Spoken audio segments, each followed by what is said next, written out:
ಮಗಳೇ, ಹೇಗಿದ್ದೀರಿ? ಏನು ಗುರುತು ಸಿಗ್ಲಿಲ್ವಾ? ಹಾ ಮಗಳೇ, ನಾನು ನಿಮ್ಮ ಶರೀಫ್ ಅಜ್ಜ, ಶಿಶುವಿನ ಹಲವೂರಿನವನು. ಅದೆಲ್ಲಿ ಅಂದ್ರ, ಹಾವೇರಿ ಜಿಲ್ಲೆಯ ಶಿಗ್ಗಾಂವ್ ತಾಲೂಕಿನ ಒಂದು ಊರು ಅದು. 205 ವರ್ಷಗಳ ಹಿಂದೆ ಅಲ್ಲಿ ಹುಟ್ಟಿದವನು.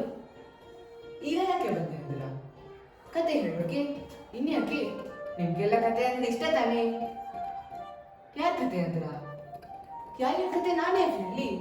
ನಂದೇ ಕತೆ ಅಂದ್ರೆ ನೈಜ ಕತೆ. ಬದುಕಿಗಿಂತ ದೊಡ್ಡ ಕತೆ ಇನ್ನೇನಿದೆ ಹೇಳಿ? ಮಕ್ಳೇ, ನಂಗೆ ನಿಮ್ಮ ಮೇಲೆ ಅದೇನೋ ಪ್ರೀತಿ, ಭರವಸೆ.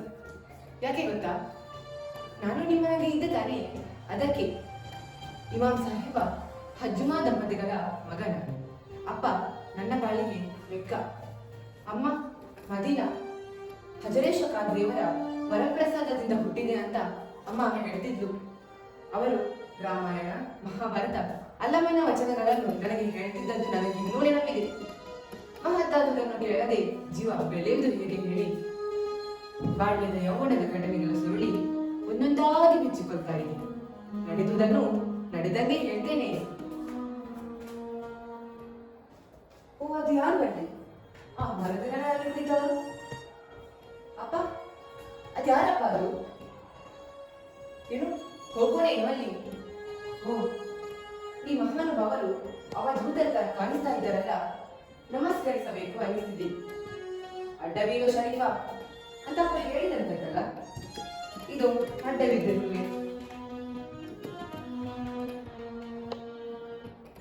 ಆಹಾ, ಗುರುಗಳ ಹಸನ್ ಮುಖವೇ 100 ಮಾತು ಹೇಳುವಂತಿದೆ. ಇವತ್ತಿನಿಂದ ಈ ಶರೀಫ ನನ್ನ ಮಗ ಇಮಾಮ್ ಸಾಹೇಬ ಅಂದು ಬಿಟ್ಟಾರಲ್ಲ ಶ್ರೀ ಗುರು. ಧನ್ಯನಾದೆ ಗುರುವೇ, ಧನ್ಯನಾದೆ. ಶ್ರೀ ಗುರು ಗೋವಿಂದರ ಶಿಷ್ಯನಾಗುತ್ತಿದ್ದೆ ನೀನು? ಇದು ಕನಸಲ್ಲವಷ್ಟೇ. ಆಹಾ, ಗುರುಕರುಣೆ ಎಷ್ಟು ಮಹತ್ತಾದುದು ಎಂದರೆ, ತಮ್ಮ ಜನಿವಾರವನ್ನೇ ತೆಗೆದು ನನಗೆ ಹಾಕಿಯೇ ಬಿಟ್ಟಿದ್ದಾರಲ್ಲ. ಹಾಕಿದ ಜನಿವಾರವ ಸದ್ಗುರುನತ, ಹಾಕಿದ ಜನಿವಾರವ, ಹಾಕಿದ ಜನಿವಾರವ ಸದ್ಗುರುನತ, ಹಾಕಿದ ಜನಿವಾರವ, ಹಾಕಿದ ಜನಿವಾರ ನುಗ್ಗಿದ ವಾರ, ಹಾಕಿದ ಜನಿವಾರ ನುಗ್ಗಿದ ವಾರ, ಲೋಕದ ಬರುವ ಜನ ನೀ ಪಡೆಯುವುದು. ಹಾಕಿದ ಜನಿವಾರವ ಸದ್ಗುರುನತ, ಹಾಕಿದ ಜನಿವಾರವ. ಎಂತಹ ಪರಮಾಶ್ಚರ್ಯ! ಎಲ್ಲವೂ ನನಗೆ ಬೇರೆ ತರ ಕಾಣಿಸ್ತಾ ಇತ್ತು. ಗುರುಗಳ ಜೊತೆಗೆ ಮಾತನಾಡುತ್ತಿದ್ದರೆ ನನಗೆ ಯಾವುದರ ಪರಿವೆಯೂ ಇರುವುದಿಲ್ಲ. ಅಪ್ಪ ಅಮ್ಮ ಇಬ್ಬರಿಗೂ ನಾನು ಮದುವೆಯಾಗಬೇಕೆನ್ನುವ ಆಸೆ. ಆದರೆ ಮದುವೆ ಆಸೆ ಭ್ರಮೆಗಳ ಪ್ರಪಂಚದಲ್ಲಿ ಎಲ್ಲಿ ನನ್ನನ್ನು ಬೀಳಿಸುತ್ತಾ ಅನ್ನುವ ಚಿಂತೆಗಳಲ್ಲಿ ವೇಗವಾಗಿ ಗುರುಗಳನ್ನೇ ಕೇಳಿಯೇ ಬಿಟ್ಟೆ. ಎಂತಹ ಕೆಟ್ಟ ಮನೆಗೂ ಗಾಳಿ ಬುದ್ಧಿ ಎತ್ತಿದ್ದು. ಬೆಳಕು ಬೈಯುತ್ತೇವೆ ಶರೀಫ, ಹೋಗು ಮದುವೆಯ ಅಂದು ಬಿಟ್ಟರಲ್ಲ ಶ್ರೀಗುರು. ಕುಂದಗೋಲದ ಫಾತಿಮಾ ಹಾಗೇ ನನ್ನ ಗೆಳತಿಯ ಅನ್ನಿಸಿ ಅವಳನ್ನು ಕಂಡು ನನಗೆ ಸ್ನೇಹ ಮಾಡಬೇಕಿಂತವಳ, ಸ್ನೇಹ ಮಾಡಬೇಕಿಂತವಳ, ಒಳ್ಳೆ ಮೋಹದಿಂದಲೇ ಬಂದು ಕೂಡುವಂತವಳ, ಸ್ನೇಹ ಮಾಡಬೇಕಿಂತವಳ, ಸ್ನೇಹ ಮಾಡಬೇಕಿಂತವಳ.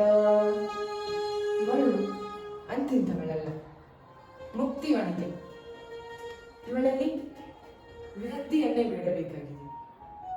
ಬೇಡಿದ್ದಕ್ಕೂ ಏನೋ ಒಂದು ಮಗುವನ್ನು ಕರುಣಿಸಿ ಮುಕ್ತಲಾದಳು. ಮೋಹದ ಹೆಂಡತಿ ತೀರಿದ ಬಳಿಕ ಮಗನ ಮನೆಯ ಹಂಗಿನ್ಯಾಕೋ, ಮೋಹದ ಹೆಂಡತಿ ತೀರಿದ ಬಳಿಕ ಮಗನ ಮನೆಯ ಹಂಗಿನ್ಯಾಕೋ ಎಂಬ ಭಾವ ಬಿದ್ದಿದ ಸಂಸಾರ ಬಂಧನದಿಂದ ನನ್ನನ್ನು ಮುಕ್ತನಾಗಿಸಿದರು ನನ್ನ ದೇವಿ. ಎಷ್ಟು ಮುಕ್ತನಾದೆ ಎಂದರೂ ನನ್ನ ಜನ ಅಜ್ಞಾನವೆಂಬ ಮಹಾಮಾರಿಗೆ ಬಲಿಯಾಗುತ್ತಿರುವುದನ್ನು ಕಂಡು ಸಂಕಟವಾಗುತ್ತಿದೆ. ಹೇಳುವಷ್ಟು ಹೇಳಿದ್ದೀನಿ, ಹಾಡುವಷ್ಟು ಹಾಡಿದ್ದೀನಿ, ಕುಣಿದು ಕುಣಿದು ಕಲಿಸಿದ್ದೀನಿ. ಗುರುವಿನಾನಂದಿ ತಿಳಿಸಿದ್ದೀವಿ. ಗುಡಿಯ ನೋಡಿರಣ್ಣ, ದೇಹದ ಗುಡಿಯ ನೋಡಿರಣ್ಣ, ಗುಡಿಯ ನೋಡಿರಣ್ಣ, ದೇಹದ ಗುಡಿಯ ನೋಡಿರಣ್ಣ. ಗುಡಿಯ ನೋಡಿರಿದು ಕೊಡವಿಗೆ ಒಡೆಯನು, ಗುಡಿಯ ನೋಡಿರಿದು ಕೊಡವಿಗೆ ಒಡೆ, ಅಡವಿಕೊಂಡು ಕಡು ಬೆಳಗಿನ ರೀತಿ. ಗುಡಿಯ ನೋಡಿರಣ್ಣ, ದೇಹದ ಗುಡಿಯ ನೋಡಿರಣ್ಣ, ಗುಡಿಯ ನೋಡಿರಣ್ಣ, ದೇಹದ ಗುಡಿಯ ನೋಡಿರಣ್ಣ. ಎಷ್ಟು ಹಾಡಿದರೂ ಸಾಕೆನಿಸುತ್ತಿಲ್ಲ, ಅಷ್ಟು ಭವ್ಯ ಈ ಬಾಳು. ಆಗಬಾರದಲ್ಲದೆ ಇಂದಿಗೂ ಹಾಡು. 20 ವರ್ಷಗಳಾಗಲಿ ಗುರು ಮರೆಯ ಹೊಸ ಕೆಲಸ ಮಾಡಿದ್ದೇನೆ ಎಂಬ ತೃಪ್ತಿಗಳು ಸಾಕು. ಇನ್ನು ಮತ್ತೆ ಗುರುವಿನ ಪದತಲದಲ್ಲಿ ಹೋಗಿ ಇಟ್ಟುಕೊಳ್ಳುವುದು. सुख में पड़ा मन, सुख नहीं माया, तकदी मरना रखवाल रे, खादा पीता सोत सब दिना, बात है